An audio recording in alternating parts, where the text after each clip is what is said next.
Assalamualaikum warahmatullahi wabarakatuh. Anak-anak semuanya, kali ini kita akan mempelajari bab 2, yaitu ancaman terhadap negara dalam Bingkai Bhinneka Tunggal Ika. Sebagai bangsa Indonesia, kita harus bersyukur karena kita bisa menikmati kemerdekaan. Kemerdekaan tidak datang begitu saja. Kemerdekaan bangsa Indonesia adalah rahmat dari Allah Subhanahu wa Ta'ala yang Maha Kuasa, dan tentunya juga atas perjuangan para pahlawan bangsa. Lalu, bagaimana cara kita bersyukur? Tentunya dengan mempertahankan kemerdekaan dan selalu cinta terhadap bangsa dan negara Republik Indonesia. Kita harus tahu bahwa Indonesia adalah negara yang sangat kaya, baik itu sumber daya alamnya maupun kebudayaannya. Kekayaan alam dan keberagaman yang dimiliki bangsa Indonesia bisa mendatangkan potensi sekaligus tantangan tersendiri bagi bangsa Indonesia. Dikatakan sebagai potensi karena kekayaan alam dan budaya dapat mendatangkan devisa bagi negara. Dan dikatakan sebagai tantangan karena adanya keberagaman yang dimiliki oleh Indonesia dapat menimbulkan perbedaan pendapat sehingga mengakibatkan perpecahan apabila tidak ditangani dengan baik. Apabila kita perhatikan, posisi negara Indonesia berada di tengah-tengah dunia. Indonesia dilewati oleh garis khatulistiwa dan diapit oleh dua benua, yaitu benua Asia dan benua Australia. Indonesia juga berada di antara dua samudra, yaitu Samudra Hindia dan Samudra Pasifik. Sungguh ini adalah posisi silang yang sangat-sangat strategis. Posisi silang Indonesia ini tidak hanya meliputi aspek kewilayahan saja, tetapi juga meliputi aspek-aspek kehidupan sosial. Di antaranya, 1.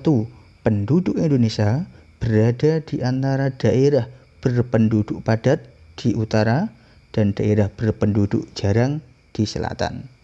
Kedua, ideologi Indonesia terletak antara komunisme yang berada di utara dan liberalisme di selatan. Ketiga, demokrasi Pancasila berada di antara demokrasi rakyat di utara, yaitu di Asia daratan bagian utara, dan demokrasi liberal di selatan. 4.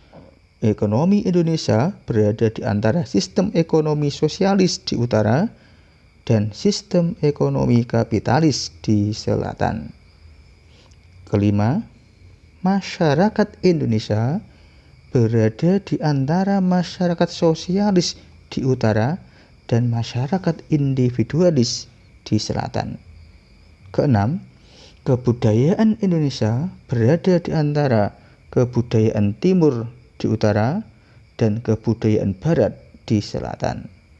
Ketujuh, sistem pertahanan dan keamanan Indonesia berada di antara sistem pertahanan kontinental di utara dan sistem pertahanan maritim di barat, selatan, dan timur. Posisi silang Indonesia ini bisa mendatangkan ancaman bagi bangsa dan negara Indonesia. Apakah yang dimaksud dengan ancaman ini?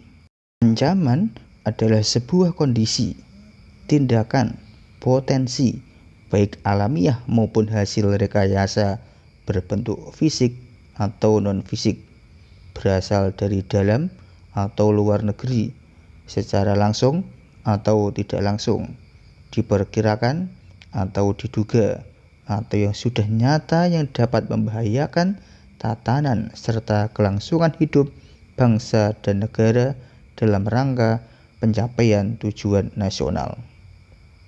Ancaman ini dibedakan jadi dua, yaitu ancaman militer dan ancaman non-militer.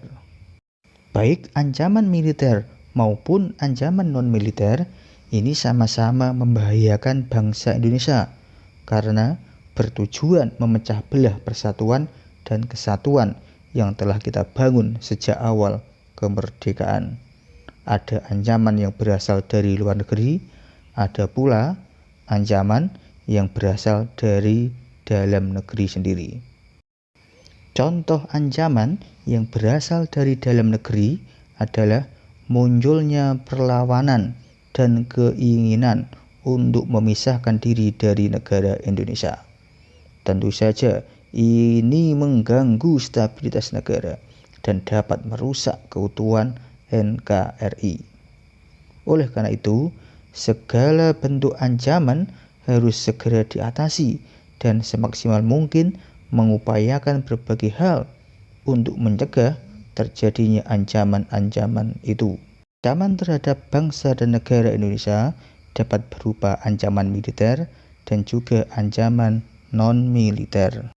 Militer adalah angkatan bersenjata dari suatu negara dan segala sesuatu yang berhubungan dengan angkatan bersenjata.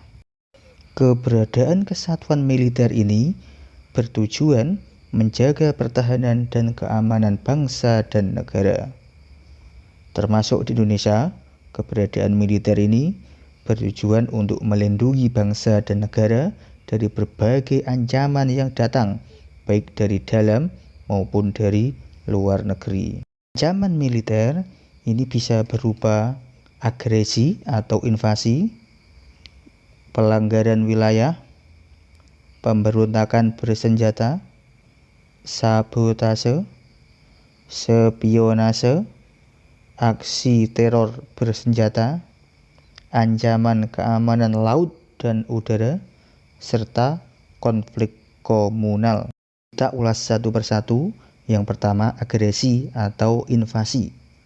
Agresi adalah penggunaan kekuatan bersenjata oleh negara lain terhadap kedaulatan negara, keutuhan wilayah, dan keselamatan segenap bangsa.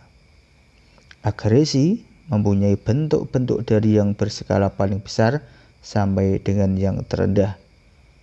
Sementara invasi adalah bentuk agresi yang berskala paling besar menggunakan kekuatan militer bersenjata yang dikerahkan untuk menyerang dan menduduki wilayah negara lain.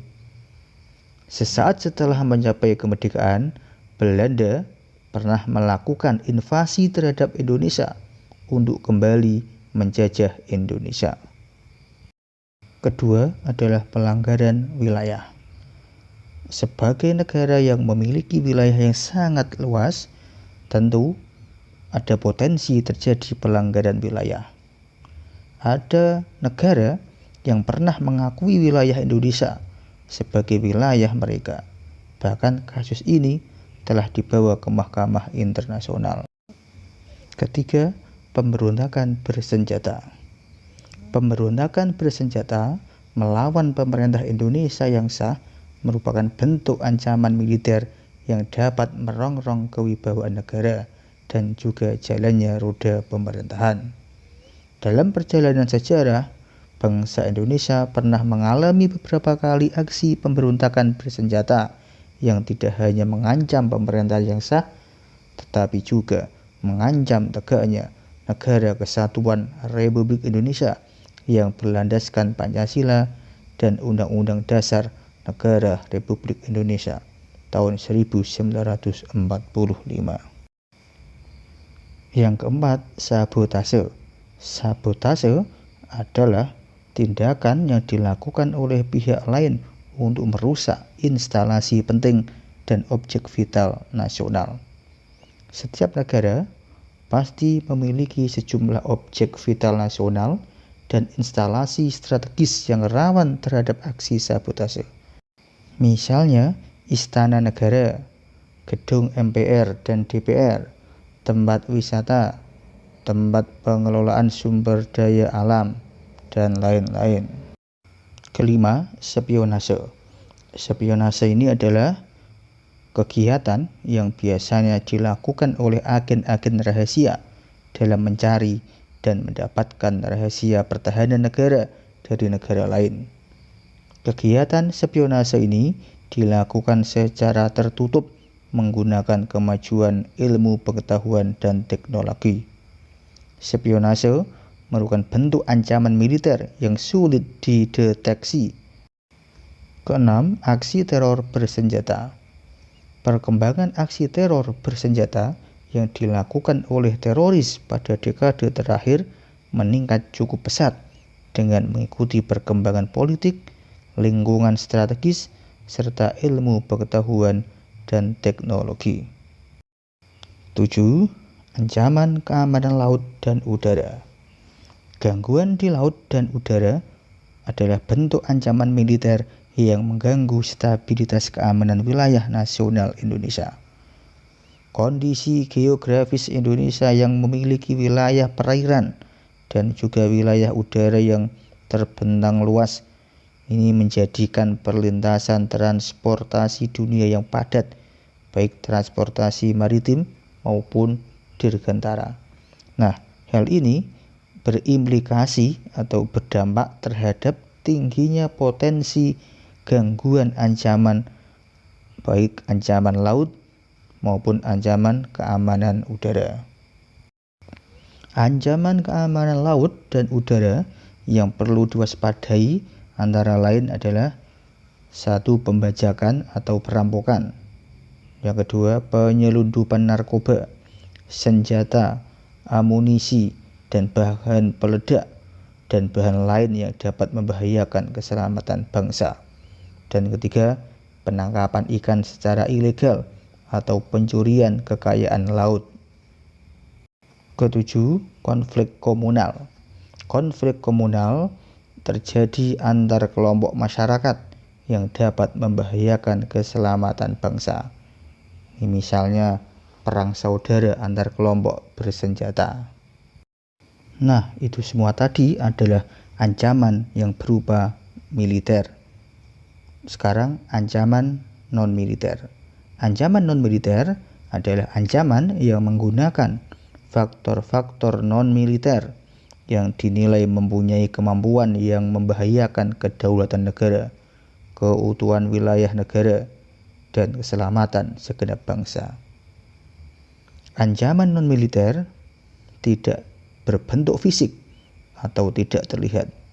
Ancaman non-militer dapat berdimensi ideologi, politik, sosial budaya, teknologi, dan informasi, serta keselamatan umum. Ancaman non-militer ini juga disebut sebagai ancaman nir-militer. Salah satu faktor penyebab ancaman non-militer ini adalah pengaruh negatif dari globalisasi. Globalisasi yang menghilangkan sekat atau batas pergaulan antar bangsa yang disadari ataupun tidak, ini telah memberikan dampak negatif yang kemudian menjadi ancaman bagi keutuhan sebuah negara. Contoh ancaman non-militer seperti pengaruh budaya hidup, lifestyle kebarat-baratan, sudah tidak mencintai budaya sendiri, tidak menggunakan produk dalam negeri, dan lain sebagainya.